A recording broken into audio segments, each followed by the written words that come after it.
Butik Dini menjual sebuah dompet dengan harga RM225.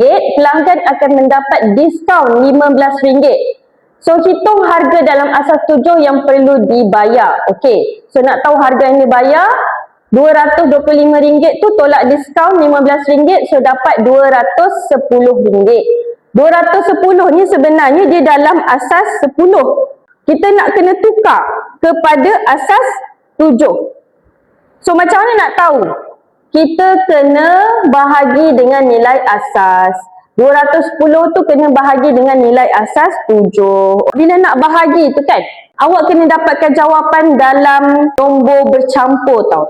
210 bahagi dengan 7 dapat 30 kan? 30 ni nombor bulat. Dia bukan dalam nombor bercampur. Okey, tak apa. Nombor bulat ni awak terus letak kat bawah 30. So, kalau tak ada pecahan sebelah dia, awak terus letak sebelah 30 ni kan, awak tulis kosong je. Lepas tu 30 awak bahagi dengan 7 pula. 30 bahagi 7 dapat berapa? 30 bahagi 7 dapat 42/7. Okey, awak kena pastikan dia mesti per 7 tau. Sebab kita nak dalam asas 7. 7 dengan 7 sama, baru awak boleh ambil nombor dia. Ambil nombor bulat ni letak dekat bawah. Lepas tu nombor dekat pecahan atas ni letak dekat tepi 4. Letak dekat sebelah 4 tu. Letak nombor 2 sebelah 4.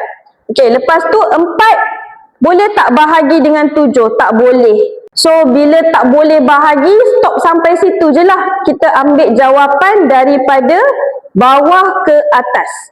Jawapan dia adalah 420 asas 7. Jawapan dia ialah B, bola.